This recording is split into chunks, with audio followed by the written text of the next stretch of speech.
Itulah kemuliaan waktu fajar. Jadi Allah sendiri yang menyampaikan, bukan cuma sholat yang penting, semua bacaannya itu langsung didengar, langsung direspon, langsung dipersaksikan. Karena itu ada anjuran bahkan dari Al-Quran, dan ini dikerjakan oleh semua sahabat. Saking pentingnya sholat subuh itu, waktu fajar itu, bahkan mereka bangun dan menunggu. Bismillahirrahmanirrahim. Aqimis salata liduluki syamsi ila ghasaqil laili wa qur'anal fajr inna qur'anal fajri kana mashhuda.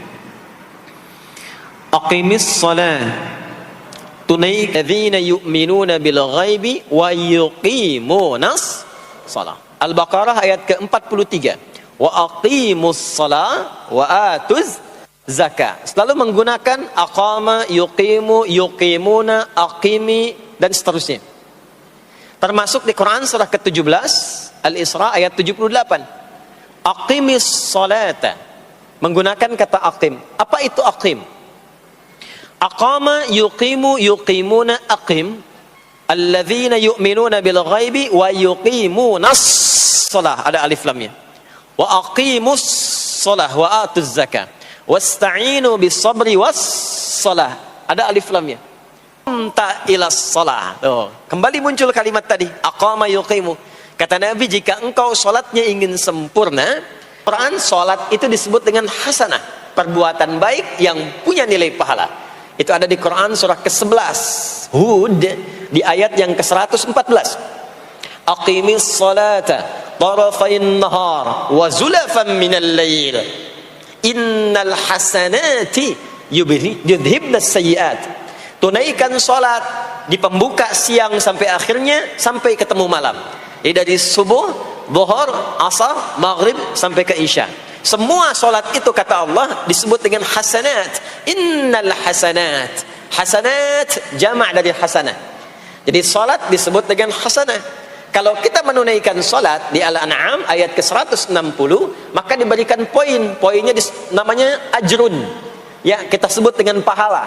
Pahala itu bahasa Qur'annya ajrun. Di Quran surah At-Tin, lahum ajrun ghairu mamnun. Begitu kita mengerjakan amal soleh, maka diberikan pahalanya. Perbuatan amal soleh jadi disebut dengan hasanah, pahalanya disebut dengan ajrun. 10 itu ngitungnya bukan begini, bukan 1, 2, 3, 4, itu terlalu sedikit. Di hadis Muslim, ukuran 1 keduanya 500 tahun, 2 ketiganya 500 tahun, 3 keempatnya 500 tahun. Jadi sekali kita menunaikan sholat 10 nilainya, setiap 10 itu 1 keduanya 500 tahun, 2 ketiganya 500 tahun. Kalau ditunaikan di masjid, ya, ditunaikan di masjid, nanti dapat lagi tambahan pahalanya. Baru masuk datang ke masjid dengan niat sholat, bukan yang lain ya. Kan ada orang yang kadang ke masjid niatnya tidak sempurna ibadah, mungkin janjian ketemu teman, ya, akhi, bro, ketemuan yuk, ya. Di mana? Di Pondok Indah aja, sambil sholat zuhur.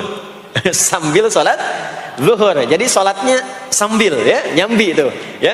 Substansinya mau ketemu kan, agenda intinya ketemuan sambil sholat zuhur. Nah, kalau kita niatkan mutlak untuk ibadah apapun itu, mau sholat, mau baca Quran, mau i'tikaf, itu baru datang, baru menginjakkan masjid, masuk dengan kaki kanan, baru datang, itu sudah dicatatkan 25 kebaikan, belum apa-ngapain. Jarak 1 keduanya tadi 500 tahun, 2 ketiga 500 tahun.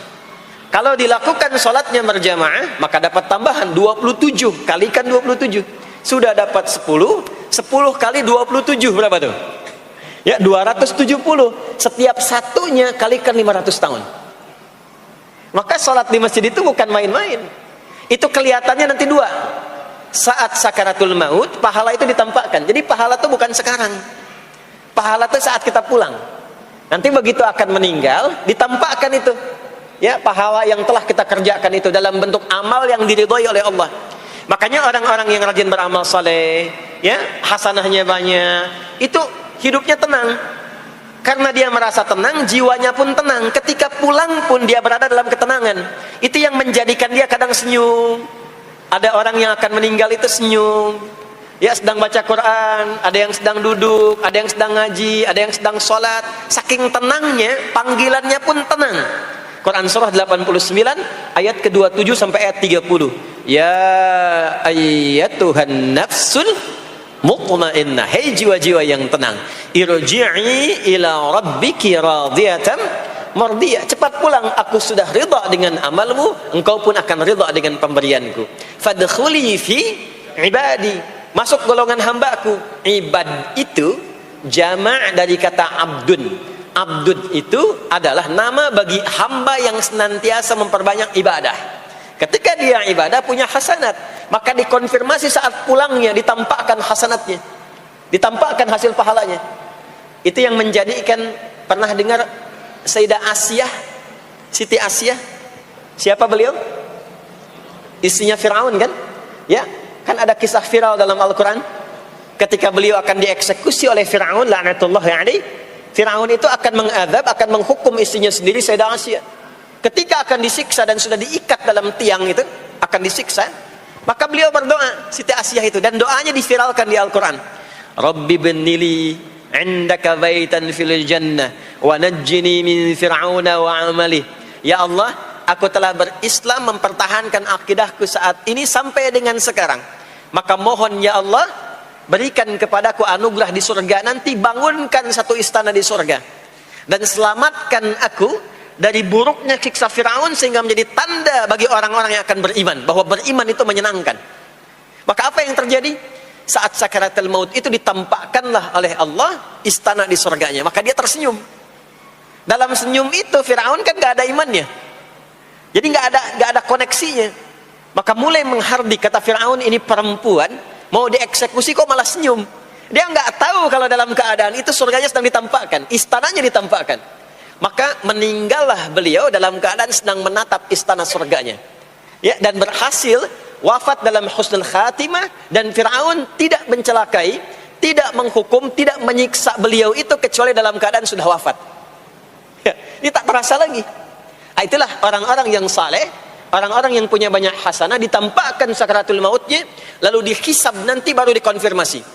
Maka sekarang diberitakan sebagai ilmal yaqin, saat sakaratul maut diperlihatkan sebagai ainal yaqin, saat masuk nanti ke surga dirasakan sebagai haqqul yaqin.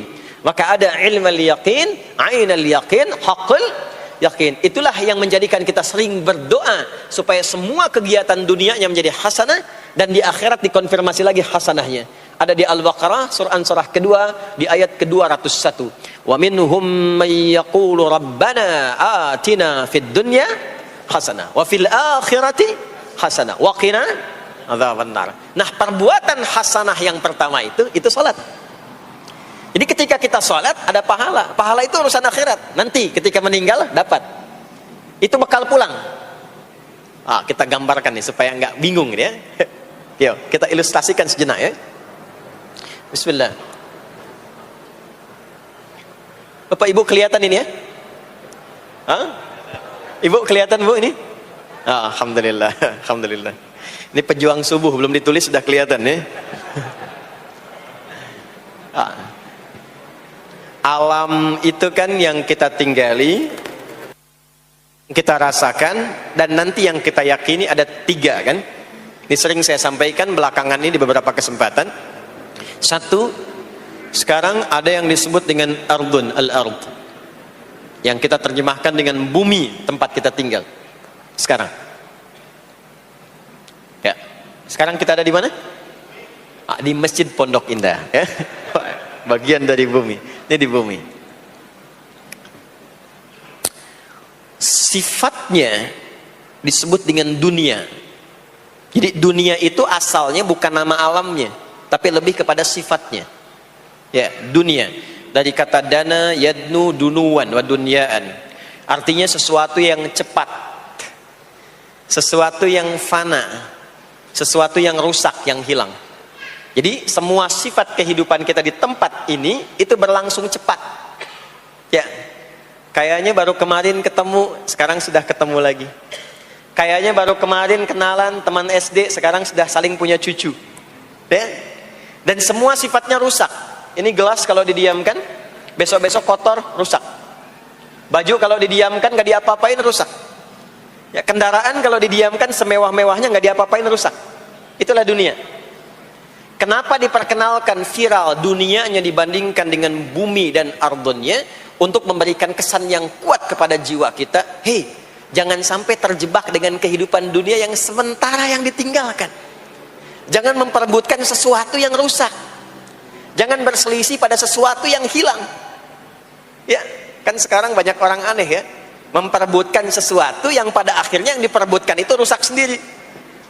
Ya, memperebutkan sesuatu berselisih pada sesuatu yang akan ditinggalkan, kan sama-sama meninggal. Untuk apa memperselisihkan sesuatu yang akan ditinggalkan? Kok bisa berantem, berselisih, saling mencela pada sesuatu yang sama-sama akan ditinggalkan? Itulah kenapa sering dipopulerkan dengan nama dunia. Dunia, ingat ya, kita tinggal di dunia ini. Maksudnya apa? Hei, hidupmu sementara. Hei, terkadang kita lupa bahwa itu akan berlangsung dengan cepat. Saat nanti meninggalkan tempat itu, ada tempat lain yang akan kita kunjungi. Setelah dunia apa? Belum ke akhirat. Ada waiting room dulu. Nah, sini ada waiting room. Tempat nunggu sementara sebelum nanti ke alam yang ketiga. Namanya disebut dengan kubur. Afala ya'lamu idza bu'thira ma fil kubur. Surah apa itu? Surah Al-Adiyat, surah ke-100 di ayat yang ke-9. Namanya kubur. Sifatnya disebut dengan barzakh. Ya, alamnya barzakh. Bainahuma barzakhul la yabghiyan. Barzakh itu pemisah. Bukan alam yang sesungguhnya berkehidupan, bukan. Sementara aja pemisah dari alam yang lain.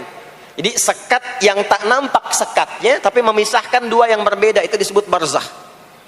Bapak Ibu, kalau kita pernah lihat di lautan, atau orang diving, menyelam ke laut, atau kita lihat misalnya suka ada program di YouTube ya, tentang lautan itu, kan air yang tembus ke laut itu, dari mana-mana kan, dari sungai menyatu.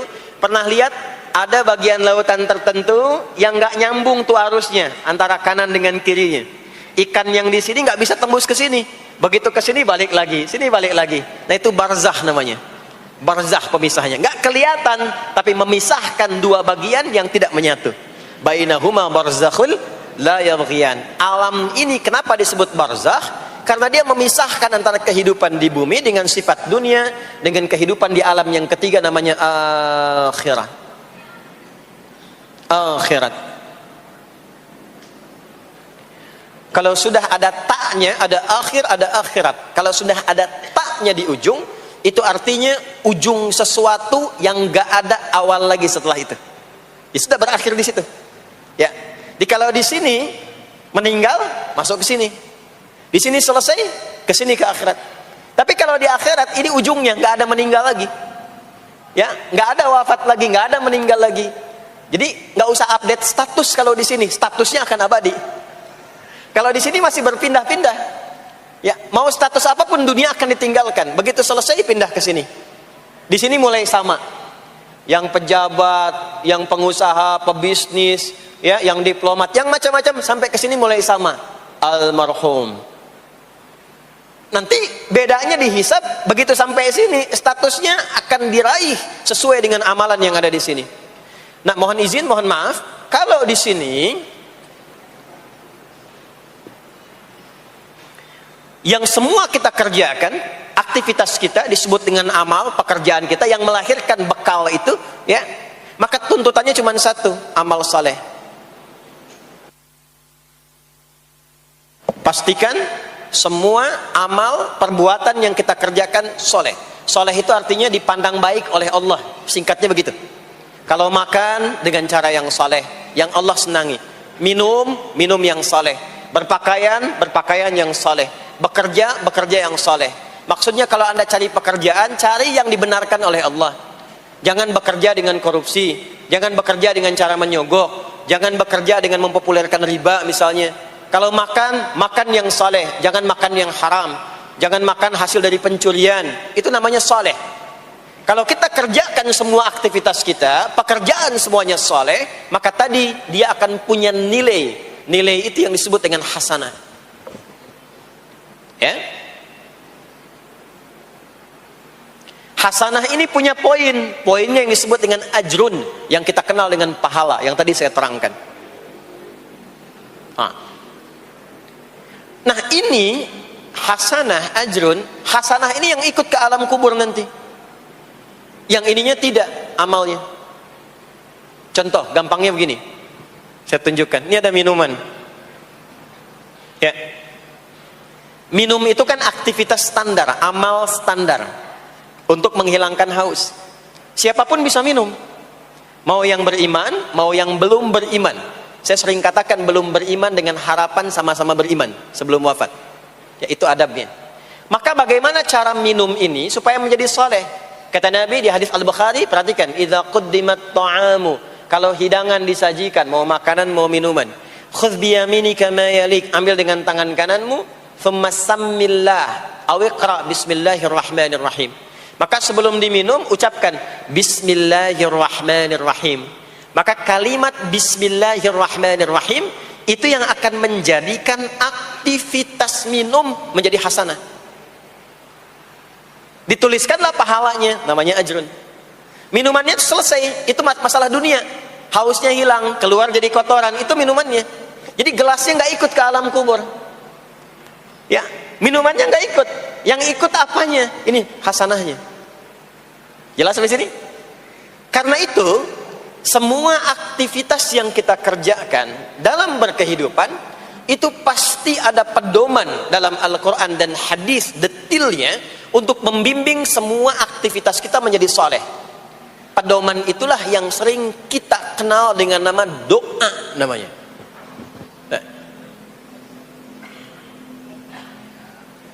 Silahkan Bapak Ibu cek, tidak ada satu pun di dalam Islam aktivitas yang dikerjakan kecuali bersanding dengan doa di dalamnya. Coba cek ya, bangun tidur sudah ada doanya? Sudah. Makan ada doanya? Berpakaian ada doanya? Dan kalau kita mau jujur, itu semua aktivitas doanya nggak sama. Bangun tidur dengan mau tidur sama nggak doanya? Bahkan urusan ke masjid nih, masuk masjid ada doanya nggak? Kakinya diatur kan? Kanan. Keluar masjid ada doanya? Doa masuk dengan keluar sama nggak? Beda. Ada yang mau ke toilet ya, masuk toilet, kakinya diatur nggak? Kaki apa masuknya? Kiri. Keluar? Ada doanya nggak? Nah, perkara ke toilet pun bisa jadi amal soleh. Karena semua yang dikerjakan dalam Islam itu bernilai. Allah itu ingin mendidik kita, jangan sampai melakukan sesuatu yang tidak ada manfaatnya. Dan kalau sudah ada manfaat, jangan tanggung. Jangan hanya jadikan kegiatan itu terbatas pada satu alam saja. Dunia dapat, tapi alam kubur gak dapat. Dunia dapat, tapi akhirat gak punya bekal. Gimana nanti pulang ke akhiratnya? Ya, saya mau tanya sebentar. Maaf ya, kita yakin gak bahwa kita akan meninggal? Saya ulang, yakin gak akan meninggal? Baik. Sekarang pertanyaannya, kalau sekiranya meninggal, pindah alam atau tidak? Pindah kan? Makanya diumumkan di Masjid Raya Pondok Indah, inna lillahi wa inna ilaihi rajiun. Telah meninggal dunia, telah meninggalkan dunia. Artinya keluar dari sini. Sekarang kita pakai hukum dunia sebentar. Biasanya begini, kalau orang pindah tempat, walaupun ada di satu alam, itu pasti butuh bekal. Dan kadang bekalnya nggak sama. Contoh, nanti Ramadan, setelah itu masuk Idul Fitri. Biasanya ada mudik ya. Mungkin nggak mudik kalau nggak ada bekal? Saya sering perhatikan setiap tahun, orang itu mau mudik kalau ada bekalnya. Masya Allah, cuman motornya bebek, ya. Tapi kan bekalnya ada yang singa, ada yang sapi, ya. Itu ditambah lagi pelepah pisang, kasih dus lagi, kasih tulisan, sayang tunggu aku pulang, gitu kan? Kan dikumpulkan kan? Dan saya pernah tanya, kenapa mas gak pulang? Gak ada bekal pak katanya. Jadi orang mau pindah tempat saja, itu perlu ada bekal. Anda kesini kalau nggak ada bekal nggak mungkin sampai. Sekarang kalau pindah dari Indonesia ke Singapura, sama nggak mata uangnya? Beda. Di Malaysia sama nggak? Semakin jauh ke Saudi, ke Amerika, hukumnya mengatakan setiap pindah tempat pasti bekalnya beda. Jangan pernah kita mengharapkan atau membuat hukum sendiri ketika pindah tempat. Jadi sesama dunia saja tempatnya, bekalnya sudah beda. Sekarang Anda menginginkan pindah alam dari dunia ke kuburan, bakalnya pengen sama, mustahil. Makanya sejak kita meninggalkan dunia, semua paket dunia tanggal di atas, pindah ke bawah, selesai. Nih bajunya ini nggak akan ikut nih, ganti. Ya namanya kafan kan, dan di kafan itu sudah nggak ada kantongnya. Coba dicek tuh, ada kantongnya nggak kan kafan tuh? Nggak ada. Dan ini nggak akan dibawa nih, handphone yang bagus lagi dipakai ngerekam nih, nggak akan ikut. Ah saya mau dipakai aja, ntar kalau malaikat nanya man buka nih, sudah pernah ikut kajian. Rombongan Ustaz Adi. Ya beda, ini beda alam. Maka yang ikut apanya? Yang ikut tuh hasanahnya, value-nya, nilai kebaikannya. Ini yang kita yakini, ini yang kita imani. Jadi mumpung masih ada kehidupan, perbanyak. Kalau dulu sadar banyak yang salah, sekarang sisanya ganti dengan yang soleh. Kalau sudah diperlihatkan, sekarang kan banyak yang viral di YouTube, dilihat, didengar oleh telinga kita, disimak oleh kita, orang meninggal sedang sholat, orang meninggal setelah menjadi pemulung kebaikan, orang meninggal dalam keadaan baca Quran, diperlihatkan di mata kita. Kok bisa buka YouTube yang keluar di beranda itu? Itu kan hidayah. Jadi kalau sudah ditampakkan di depan mata, ya, didengar oleh kita, terlihat langsung, maka yang disadari salah yang dulu ganti dengan yang soleh sekarang. Kalau tidak kita lakukan, maka rugi kita saat pulang. Ini yang dimaksud surah ke-103. Wal asr innal insana lafi khusr illa alladhina amanu wa amilus salihat, amal saleh. Nah, ini nanti yang dibawa pulang ke sini. Ya, sini. Nah, bagaimana melatih supaya semua kegiatan kita itu jadi soleh? Gimana latihannya? Karena nggak mudah untuk melakukan itu. Belum tentu bangun itu langsung soleh, itu belum tentu. Belum tentu kita makan itu mendapatkan sumber yang benar, dengan cara yang benar. Bagaimana melatihnya? Maka Allah berikan kepada kita waktu-waktu khusus untuk berlatih diri tersambung dengan Allah, yang dengan ketersambungan itu akan menjaga kita di semua keadaan, baik berdiri, jalan, duduk, kerja di kantor, tidur, rebahan. Sekarang banyak kaum rebahaners, ya, tiduran, itu dipastikan kalau tersambung dengan Allah, terkoneksi, semuanya soleh. Innani anallahu la ilaha illa ana fa'budni wa aqim lama kullu amrin dhi balin la yubda'u fihi bi bismillahirrahmanirrahim fahuwa abtar. Miskin tapi tenang, sukses tapi gelisah, ya, atau miskin tapi tenang. Sukses tapi tenang, ya. Sukses dan bahagia. Nah, sukses dan bahagia itu bahasa Arabnya falah. Ini poinnya, falah. Nah, sekarang coba kita dengar baik-baik. Cek telinganya masih ada nggak tuh? Cek telinga masih ada nggak? Setiap hari, di setiap pergantian waktu dalam sehari, pergantian waktu sehari itu ada 5. Dari mulai subuh, ke siang, zuhur, ke sore, asar, mau habis sore menjelang malam, maghrib, muncul malam, isya. Itu setiap hari 5 kali berganti waktu diperdengarkan oleh Allah. Hambaku, kamu harus bahagia. Hambaku, kamu harus sukses. Apapun pekerjaanmu, sukses. Apapun aktivitasmu, harus bahagia, harus senang, harus tenang. Falah. Kuncinya apa? Salat. Diperdengarkanlah hayya 'alas shalah. Diperdengarkan di telinga kita. Telinga bahasa Arabnya udhun, jamaknya adzan. Maka kalimat yang diperdengarkan 5 kali sehari itu disebut dengan adzan. Dan satu-satunya lafaz yang diperdengarkan 24 jam di muka bumi ini tak pernah berhenti. Makanya setiap tempat terjadi perbedaan waktu sholat. Ya, di sini tadi subuhnya jam berapa? 4.13, 12, 49, 4.10. Terjadi perbedaan pendapat tentang waktu subuh. Ya, ini menandakan bahwa bukan dari tempat yang sama. Saya di Bekasi tadi 4.9. 4:09, sini 4:13. Jadi setiap detik, setiap menit, ini adzan, sana adzan, ini adzan, sana adzan, terus bersautan. Dan kalau kita dengarkan sedunia itu dari beda waktu, 24 jam diperdengarkan. Hayya 'alas shalah, ayo salat. Kenapa mesti salat ya Allah? Hayya 'alal falah. Dengar tuh baik-baik kata Allah. Salat akan mengantarkan engkau pada kebahagiaan. Salat mendekatkan engkau pada kesuksesan. Salat mengantarkan engkau pada kedamaian. Makanya kalau orang sholat pasti tenang hatinya. Kalau nggak percaya silakan. Sholat itu diantara manfaatnya mendatangkan ketenangan. Sholat mendatangkan kesuksesan. Karena itu sholat bukan hanya ibadah yang diwajibkan pada umatnya Nabi Muhammad SAW saja, tidak. Semua nabi dan rasul yang pernah bertugas di bumi itu semuanya sholat dan meminta umatnya sholat. Hanya memang kita yang paling sempurna menunaikannya, caranya. Qala Rasulullah sallallahu alaihi wasallam, qala Allah azza wa jalla, Allah berfirman. Saya langsung saja ke bagian kalimat iyyaka na'budunya. Idza wa ma sawaha fa alhamaha fujurina yu'minuna bil ghaibi wa yuqimunas shalah. Ma uhiya ilaika minal kitabi wa aqimis shalah. Kita hafal tengahnya.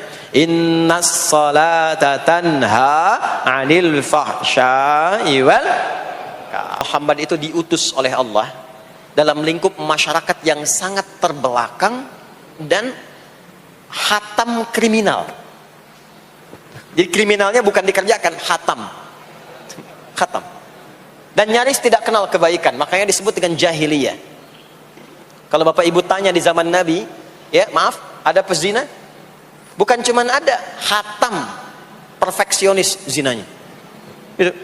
Membunuh itu, ya, mabuk, ada orang mabuk kekinian di zaman jahiliyah, pemabuk amatir itu 5 kali sehari mabuknya. Yang amatir. Jadi kalau baru mabuk sekali, 2 kali itu coba-coba. Amatir itu 5 kali. Pembegal.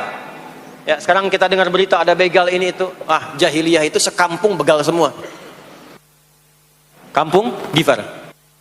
Tapi Allah menghendaki Rasulullah latih lewat salat. Apa yang terjadi? Berubah jahiliyah itu, berubah menjadi khairu ummah. Umat terbaik yang paling teladan, yang menginspirasi, yang pernah berkehidupan di bumi. Sampai persaksiannya dari Allah langsung turun Quran surah ketiga Ali Imran ayat 110. Kuntum khaira ummatin ukhrijat linnas. Jadi kalau ada orang dermawan, itu yang paling dermawan. Kalau ada orang sabar, itu yang paling sabar. Kalau ada pasar yang paling ideal, itu yang paling bagus. Berubah itu. Ya. Kenal Abu Dzar Al-Ghifari? Ayo kenal. Enggak. Abu Dzar Al-Ghifari itu nama aslinya Jundub bin Junadah. Di antara pemimpin begal di zamannya. Dari kota Ghifar. Ghifar itu kampung begal asalnya. Ya, hamukumullah. Masuk Islam. Datang ke Mekah, bertemu dengan Rasulullah. Begitu masuk Islam, kata Jundub bin Junadah, ya Rasulullah, ausini au kama qala, berikan saya nasihat. Kata Nabi, pulang sekarang. Kata beliau, enggak, saya mau umumkan keislaman saya depan Ka'bah. Kata Nabi, jangan lakukan. Sekarang orang masih belum tahu tentang Islam, nanti marah kamu dipukuli. Kata beliau, ya Rasulullah, saya ini membegal terang-terangan, masa bersyahadat sembunyi-sembunyi? Maka keluar ke depan Ka'bah, dia katakan, ya ma'asyara Quraisyin, hei semua orang Quraisy. Datang orang. Usyhidu bi annahu la ilaha illallah wa anna Muhammad Rasulullah. Aku bersaksi, syahadat la ilaha illallah Muhammad Rasulullah. Kalian mau apa? Dipukulin sampai pingsan. Sampai ketika akan diteruskan, ada riwayat mengatakan datang Sayyidina Ali bin Abi Thalib, ada yang mengatakan Sayyidina Hamzah, ya, bin Abdul Muttalib radhiyallahu ta'ala anhuma jami'an. Datang menyampaikan, jangan teruskan. Kalau ini meninggal, ini wafat, kita akan celaka karena kafilah kita akan lewat desa Ghifar. Kalau lewat Ghifar gak akan berhasil niaga kita, katanya. Ya, karena akan dihabisi semua ini orang Ghifar. Maka dibiarkan pergi, pulang. Tahu apa yang terjadi? Begitu Nabi hijrah ke Madinah, dikagetkan dengan suara kaki yang berdecak kencang, bang bung bang bung bang bung. Ternyata ada berita gembira, sekampung begal Ghifar itu masuk Islam semuanya, berubah jadi baik. Untuk menginspirasi generasi kemudian, maka dipopulerkanlah oleh beliau kunyahnya dengan nama daerahnya. Sayalah Abu Dzar Al-Ghifari. Al-Ghifari itu maksudnya apa? Dulu saya ini berasal dari Ghifar, kampung saya kampung begal. Cuma karena saya masuk Islam, diajarin sholat, diajarin baik, sekampung baik semua. Ya. Makanya orang-orang Arab setelah itu, bahkan non-Arab, kalau datang memperkenalkan daerahnya. Imam Al-Bukhari, itu nama aslinya bukan Al-Bukhari. Nama aslinya Muhammad punya bapak namanya Ismail, punya kakek namanya Ibrahim, kakek buyutnya Al-Bughirah, eyang buyutnya Al-Bardizbah, tinggal di kecamatan Ju'fah, Kabupaten Bukhara, Provinsi Khorasan, sekarang negaranya Uzbekistan. Karena berasal dari Bukhara, datanglah beliau kemudian ke Arab, sekarang ke Jazirah, ke Mekah, ke Madinah, memperkenalkan, saya bukan orang Arab, saya dari Bukhara. Rumusnya tambah alif lam di depannya, ujungnya tutup dengan i. Al-Bukhari, saya dari Bukhara. Diperkenalkan, maksudnya apa? Islam sudah masuk ke tempat saya, orang-orangnya sudah baik, orang-orangnya sudah khusyuk. Itu memperkenalkan. Orang tua kita, Syekh Yasin dari Padang, maka diperkenalkan Syekh Yasin Al-Padangi. Syekh Ahmad Khatib dari Minangkabau, Syekh Ahmad Khatib Al-Minangkabawi. Syekh Abdul Somad dari Palembang, Syekh Abdul Somad Al-Palembangi. Syekh Nawawi dari Banten, Syekh Nawawi Al-Bantani. Ya, nanti ada Pak Ghafur dari Pondok Indah, ya, Masjid Raya Pondok Indah, datang ke Mekah umrah haji. Ana Ghafur Al-Masjid Raya Al-Pondok Indahi gitu. Itulah salat. Salat. Jadi salat itu merubah keadaan kita lebih baik. Itulah sebabnya kenapa 5 waktu. Karena Allah inginkan di setiap waktu kita jadi orang baik. Di setiap waktu kita bahagia. Setiap waktu selesai persoalan. Datang masalah subuh, ya, antara subuh ke zuhur kan ada masalah tuh. Gak mungkin ada orang dari subuh ke zuhur gak punya masalah tuh, gak mungkin. Tuh wajahnya udah kelihatan tuh. Ya, makanya kita datang, ya, menghadap kepada Allah, minta diselesaikan, minta diberikan taufik, sujud kita, diberikanlah solusi. Zuhur ke asar ada masalah, datang saat asar. Asar ke maghrib punya masalah, datang. Makanya semua ulama dulu seperti itu. Al-Bukhari itu menuliskan kitab sahihnya itu 16 tahun. Setiap satu hadis akan ditulis, salat dulu. Salat dulu. Begitu tenang, nyaman, baru tuliskan. 16 tahun. Itulah salat. Nah, dari sekian waktu yang 5 kali itu, ada waktu yang spesial. Waktu spesial inilah yang ingin saya bahas, yang tadi disampaikan dalam pengantar sambutan. Jadi ini inti yang mau saya katakan. Ini barusan muqaddimah tuh. Barusan muqaddimah. Baik. Kan kita salat berapa kali sehari? Kita hitung. 1, subuh. 2, zuhur. 3, keempat. Yang kelima, isya. Berapa jumlah rakaatnya? 17. Baik ya. Itu nomor telepon untuk koneksinya. Koneksi kita dengan Allah nomornya catat ya. 24434. Ya, kalau ditanya berapa nomor koneksi dengan Allah? 24434. Subuh 2, zuhur 4, asar 4, maghrib 3, isya 4. 5 waktu kan? Baik. Di 5 waktu ini kita dijaga, diinginkan menjadi hamba yang baik, bahagia, nggak lekat dengan masalah, tuntas semua. Saking sayangnya Allah sama kita. Kalau nggak sayang nggak disuruh sholat. Itulah sebabnya ketika diperintahkan menunaikan waktu sholat, diberikanlah gambaran waktunya. Tapi yang jadi persoalan kita sekarang yang akan dibahas, di antara sekian waktu itu, ada waktu-waktu yang spesial. Ada waktu-waktu yang spesial. Dari mulai subuh ke isya itu, ada yang dispesialkan oleh Allah karena ada bonus berlipat di dalamnya. Waktu apakah itu? Mari kita bacakan dulu mulai dengan Quran surah kedua ayat 238. Paling kanan sebelah atas di mushaf standar. A'udzubillahi minasyaitonirrajim. Bismillahirrahmanirrahim. Mohon izin saya agak lambatkan sedikit ritmenya karena ini inti yang mau kita bahas. Tadi muqaddimah makanya saya percepat ya. Hafizu 'alas salawati was salatil wusta wa qumu lillahi qanitin. Hafizu. Kalau Bapak Ibu lihat mushaf terjemah, diterjemahkannya dengan jagalah. Jagalah itu ihfadhu, hafidha yahfadh. Tapi kalau ada alif setelah hafidhu, itu berarti fi'il madhinya, past tense-nya, akar kata kerjanya hafadha, yuhafidhu. Alifnya mufa'alah, bermakna saling. Jadi mengartikannya begini, hafidhu 'alas salawati. Hei, hendaklah kalian saling menjaga waktu sholat. Kalau saling itu sendirian atau banyakan? Banyakan. Jadi kalau bapak di rumah ada 5 orang, bapak, ibu, dan 3 orang anak, maka jangan soleh sendirian, Pak. Ingatkan anaknya, ingatkan istrinya. Istri bangun duluan, ingatkan suaminya. Makanya waktu sholat itu, maaf, jangan cuma disandarkan pada azan yang kita dengar di masjid, harus hafal. Bahkan nanti gini, di Quran surah keempat ayat 103 itu, di ujung ayatnya, itu ada penanda ciri standar orang beriman. Maaf. Kita tanya dulu nih, kita beriman tidak hari ini? Halo, beriman? Hati-hati ya, karena kata Nabi ada yang subuh beriman, sorenya sudah kufur tuh. Ya, yusbihu mu'mina wa yumsi kafira. Hati-hati ya. Yuk, apa ciri orang beriman tuh? Iman itu konfirmasinya bisa didapatkan satu melalui suara adzan.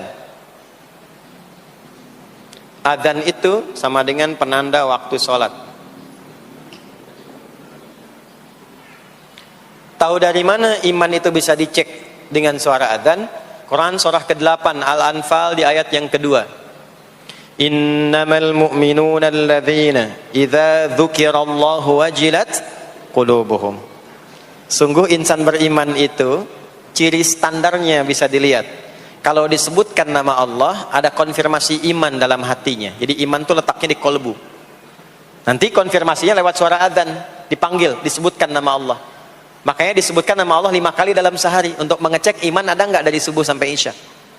Ya, Allahu Akbar, Allahu Akbar. Ada getaran di hati kita, sudah adzan. Nah, itulah iman. Itulah iman. Makanya orang yang punya iman dengan yang belum punya iman akan beda getarannya. Ini hanya dimiliki oleh orang yang punya iman saja. Yang belum punya iman nggak bisa, nggak punya itu. Allahu Akbar, Allahu Akbar. Surah apaan nih? Toanya kencang banget, ya. Tapi kalau orang beriman, Allahu Akbar, Allahu Akbar, ya Allah sudah adzan. Itu konfirmasi itu. Nanti semakin tinggi imannya, bahkan ada yang orang sudah menunggu sebelum tiba waktunya. Tadi subuh jam 4 lewat 13 di sini. Ada yang nunggu dari jam 3. Padahal belum dipanggil. Ya. Masya Allah. Di Bekasi 4 lewat 9. Allahu Akbar, Allahu Akbar. Azan. Ingat dia. Nah, itu ciri beriman. Cuman imannya standar. Jadi bukan iman yang kuat. Standar. Kuat belum, lemah tidak. Allahu Akbar, Allahu Akbar. Jam 4 lewat 9. Jam 3 sudah bangun. Nunggu itu. Iman yang kuat. Masya Allah. Ada yang baru subuh dan nunggu isya. Tunggu. Kuat. Ada yang sudah qomat, sudah la ilaha illallah, belum kepanggil, dipanggil 4 lewat 9, dia baru bangun jam 9 lewat 4.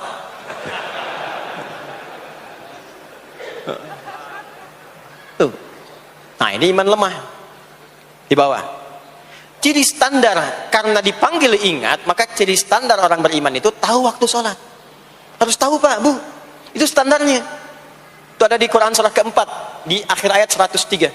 Inna salata kanat 'alal mu'minina kitaban mawquta. Kalau pakai terjemah balaghah itu bunyinya begini, sungguh orang beriman itu pasti tahu waktu sholat. Nah, jadi kalau ditanya jam berapa zuhur nanti belum bisa kita jawab dengan sempurna, itu artinya apa? Imannya belum naik itu ke level standar, belum menguat. Ya, ini poinnya. Nanti kapan waktu sholat itu tiba? Kalau ada yang belum ingat, jangan dibiarkan tidak ingat. Makanya kata Al-Quran, saling menjaga ya waktu sholat itu.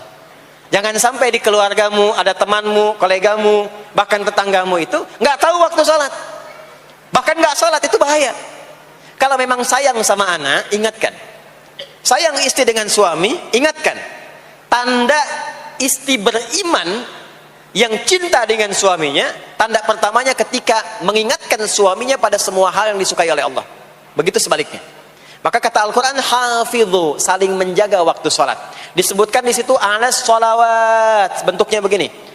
Tulisannya alif, lam, waw, alif, ta maftuha begini. Alas.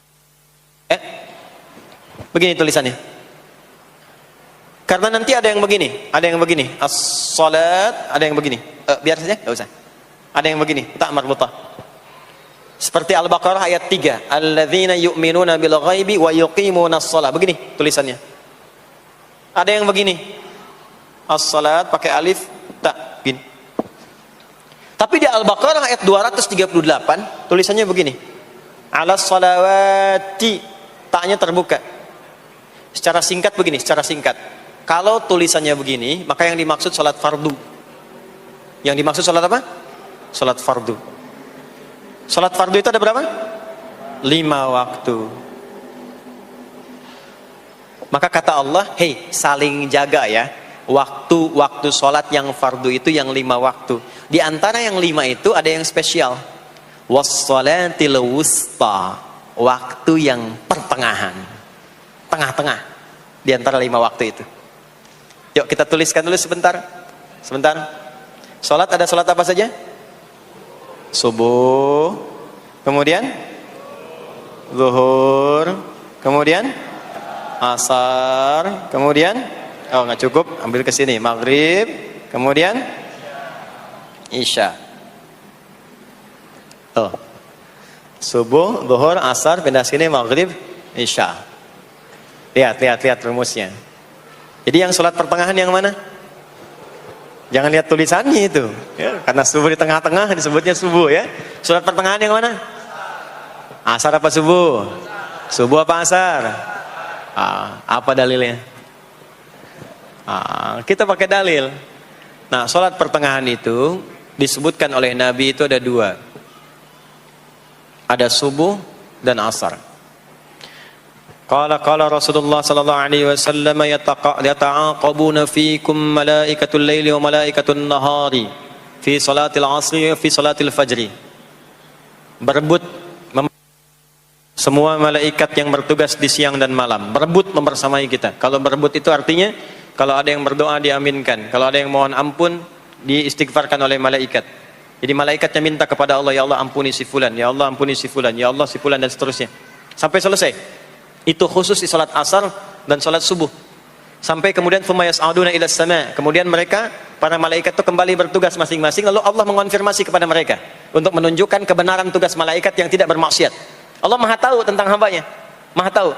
Tapi Allah ingin menunjukkan kepada kita apa yang benar dari lisan malaikat itu, yang enggak pernah berdusta. Ya, maka Allah bertanya kepada malaikat, bagaimana keadaan hambaku ketika engkau tinggalkan? Maka disampaikan oleh malaikat itu, ya Allah, aku meninggalkan hambamu si fulan, dia sedang menunaikan ibadah, dia sedang sholat kepadamu, dan khusyuk berdoa, dan seterusnya. Maka apa jawabannya? Saksikanlah, ketika malaikat menyampaikan sedang ibadah, maka turun bonus dari Allah untuk mengampuni dosa si hamba itu. Itulah manfaatnya waktu pertengahan. Waktunya disebutkan di hadis ini asar dan subuh. Antara asar dan subuh itu masih ada yang unggul, ada yang istimewa lagi. Apa yang istimewa? Antara asar dan subuh yang istimewa terletak di subuhnya. Jadi dari 5 waktu ini, yang pertengahan asar dan subuh, karena amal di bawah ditunjukkan untuk mendapatkan penilaian langsung dari Allah seketika dan memberikan jawaban dari apa yang kita inginkan, asar dan subuh.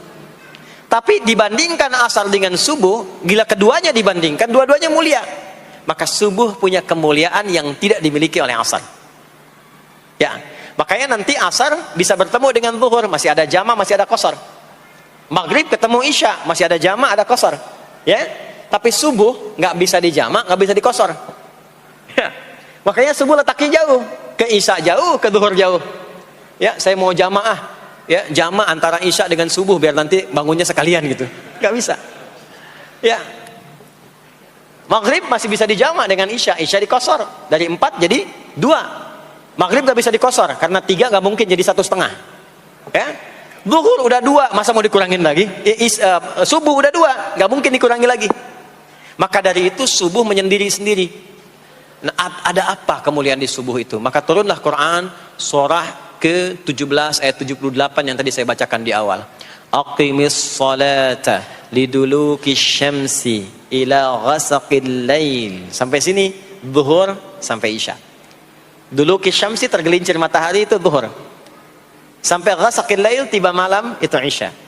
Lalu ditutup ujungnya wa qur'anal fajr. Khusus untuk subuh itu ditambahkan selain sholat ada bahasa Quran di Quran sendiri. Khusus untuk subuh, redaksinya ditambahkan dengan Quran. Apa itu Quran? Halo, apa itu Quran? Kalau tidak tahu cepat katakan wallahu a'lam. Apa itu Quran? Wallahu a'lam. Ada Quran, ada Al-Quran. Ada Quran, ada Al-Quran. Kalau yang disebut Al-Quran itu mutlak firman Allah. Dari mulai Al-Fatihah sampai An-Nas. Ini yang terdapat di dalam mushaf ini, di 2 jilid ini. Ya, itu Al-Quran. Kalau disebutkan Quran tanpa alif lam, maka yang dimaksudkan bacaan secara umum. Apakah itu Al-Quran, doa, istighfar, semua bacaan itu Quran. Kemuliaan sholat subuh itu dimulai sejak waktu fajar, matahari mulai keluar sinarnya untuk membelah gelapnya malam, itu sinarnya disebut dengan fajar. Nanti subuhnya saya terangkan di akhir. Sinarnya dibelah, membelah kegelapan malam, fajar shadiq. Maka pada saat itu bukan hanya sholatnya yang punya keistimewaan seperti sholat asar tadi, tapi semua bacaannya langsung dijawab seketika oleh Allah Subhanahu wa ta'ala. Dipersaksikan oleh seluruh malaikat dan dijawab langsung oleh Allah Subhanahu wa ta'ala. Jadi kalau Anda berdoa, maaf, doanya lebih cepat terkabul kalau dipanjatkan dengan cara yang benar dan khusyuk. Kalau Anda istighfar, langsung dijawab. Kalau kita baca Quran, pahala langsung dituliskan berlipat. Itulah kemuliaan waktu fajar. Jadi Allah sendiri yang menyampaikan, bukan cuma sholat yang penting, semua bacaannya itu langsung didengar, langsung direspon, langsung dipersaksikan. Karena itu ada anjuran bahkan dari Al-Quran, dan ini dikerjakan oleh semua sahabat, saking pentingnya sholat subuh itu, waktu fajar itu, bahkan mereka bangun dan menunggu sebelum tiba fajar. Maka disitulah muncul kemudian tahajud. Maka muncullah kemudian istighfar sebelum waktu subuh. Ya, ada amalan. Ini saya mau kasih rahasia ya. Tapi tolong jaga, ini antara kita saja di sini. Ya, rahasia. Ada waktu sebelum subuh. Cuman 15 sampai 20 menit kurang lebih.